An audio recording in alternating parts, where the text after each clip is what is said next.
खबर नरसिंहपुर के तेंदुखेड़ा से। आपको बता दें कि मध्य प्रदेश के यशस्वी मुख्यमंत्री डॉक्टर मोहन यादव ने खुले मंच से भाषण में सभी मध्य प्रदेश के कलेक्टरों को निर्देशित किया था, एक भी गाय नेशनल हाईवे या कहीं भी सड़क में नहीं दिखाई देना चाहिए। सचिव, सरपंच, नगर निकाय, नगर पालिका सभी कान खोलकर सुन लें कि सुरक्षा करना आप सभी का दायित्व बनता है और ये मेरा आदेश है। लेकिन ये भाषण सिर्फ भाषण बनकर रह गया। मध्य प्रदेश के मुखिया के आदेश की धज्जियां उड़ी। हर दिन गौवंश हो रहा है दुर्घटनाग्रस्त। अकेले जबलपुर से भोपाल तक नेशनल हाईवे 45 में यदि गौवंश की गिनती की जाए तो हजारों की तादाद में नहीं, कई हजारों की तादाद में गौवंश सड़क पर दिखाई देगा। और अकेला दिखाई नहीं देगा, किसी की गर्दन नहीं है तो किसी का पैर नहीं है। 10-15 गौवंश एक साथ वाहनों से एक्सीडेंट में निपटाए जा रहे हैं। मुख्यमंत्री जी का आदेश धरातल पर 1% दिखाई नहीं दे रहा। तेंदुखेड़ा विधायक विश्वनाथ सिंह पटेल जी से बात की गई। उन्होंने भी कहा कि सरकार गौवंश की सुरक्षा की व्यवस्था कर रही है, पर व्यवस्था कहीं दिखाई नहीं दे रही है। मध्य प्रदेश के पूर्व मंत्री जालम सिंह पटेल जी से गौवंश सुरक्षा पर बात की गई तो उन्होंने भी यही कहा कि सभी किसानों की जवाबदारी बनती है कि अपनी अपनी गाय की सुरक्षा स्वयं करें। उन्होंने कहा कि मध्य प्रदेश की सरकार गौ संरक्षण के लिए काम कर रही है, लेकिन साहब सच तो यह है कि गौवंश संरक्षण धरातल पर कहीं भी दिखाई नहीं दे रहा। आशा करते हैं कि दोबारा मुख्यमंत्री मध्य प्रदेश शासन सभी कलेक्टर को निर्देशित करेंगे, गौवंश की सुरक्षा के लिए बेहतर व्यवस्था की जाए और यह आदेश सिर्फ भाषण बनकर न रह जाए। गोचर की जमीनें दबंगों के कब्जा से मुक्त कराई जाए और वहां पर आवारा गौवंश की व्यवस्था कराई जाए। मध्य प्रदेश शासन द्वारा बनवाई गई गौशालाओं की व्यवस्थित मॉनिटरिंग की जाए, क्योंकि भ्रष्टाचारी गौवंश के पेटने वाला खाने में नहीं चूक रहे।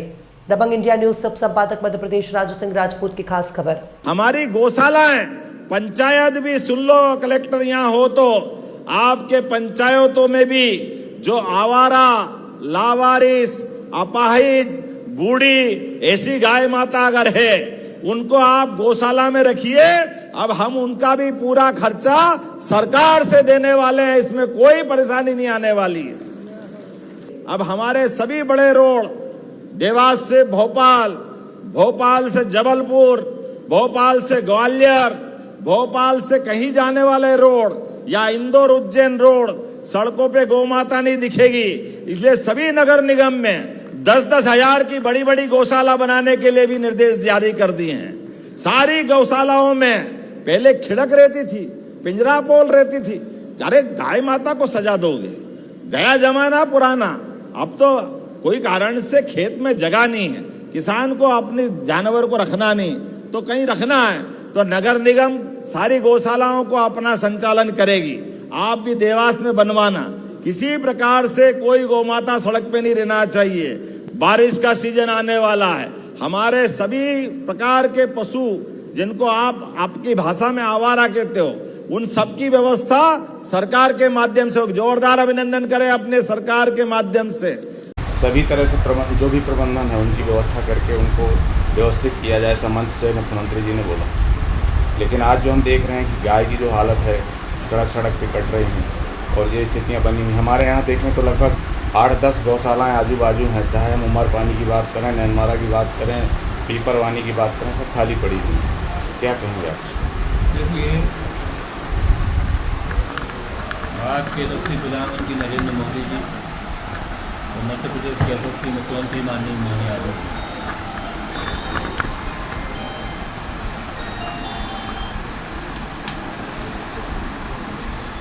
गौ माता हमारी माता है। अभी हमारे सांसद जी ने लोकसभा में मामला भी उठाया है कि गौ माता को राष्ट्रमाता घोषित किया जाए।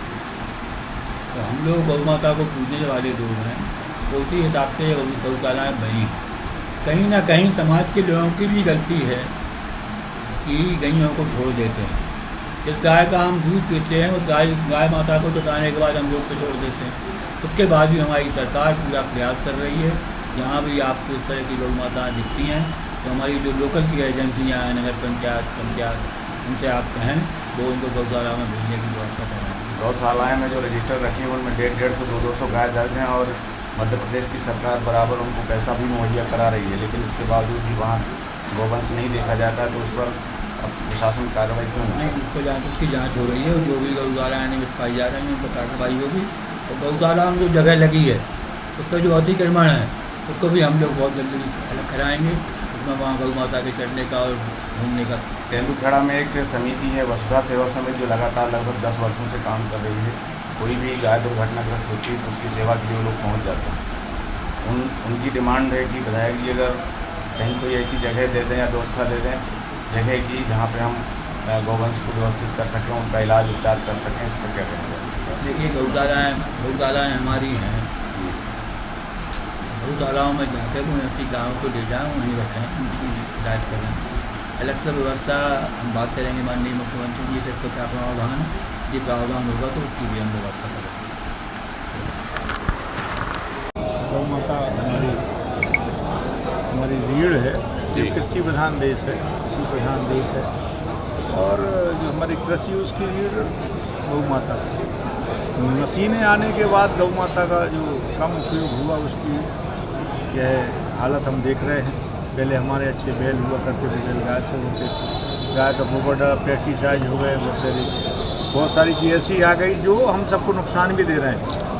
तो मैंने कहा कि जो विदेशी जो हमले हैं वो हमले हम पर अभी भी जारी हैं, मगर अगर देश समाज परिवार अगर सुरक्षित कहीं रहने वाला है तो गौ माता के चरणों में उनकी गोद में रह सकता है। इसलिए गौ का पालन होना चाहिए। प्रत्येक किसान के यहाँ पर 10-10 गाय हुआ करती थी, तो किसानी कर रहा है उनके पास एक गाय नहीं। सरकार उसका कितना संरक्षण करता है? गाय आदमी पालता है और जब वो गाय दूध देना बंद कर दिया, बछड़ा हो जाता तो रोड पर छोड़ देते हैं। तो अच्छी गाय भी छोड़ रहे हैं, तो इसके लिए समाज की आवश्यकता सरकार तो कर ही रही। गौशालाएँ खोल रही, गौशाला बनाई हमारे ज़िले में। अभी 35 गौशालाएँ हैं जो संचालित हैं, 35 और अभी होने वाली, उसमें पानी और बिजली की व्यवस्था हो रही, तो उसकी वो भी चालू होगी। और गौ वर्ण भी बनाए जा रहे हैं, बड़े बड़े गौ वर्ण भी बनाए जा रहे हैं। मेरे परिवार में 125 साल से एक गाय नहीं बेची गई। बेचने की बात कर रहा हूँ, एक गाय नहीं बेची गई। देने का काम करते, बछड़े होती हैं, बच्चियाँ होती हैं, उनको किसी को दान कर देते कि अब लगभग घर में लगभग 90 के आसपास गाय और भैंस भी पुरानी भैंस है, उनको कहाँ करें, वो भी नहीं देखते।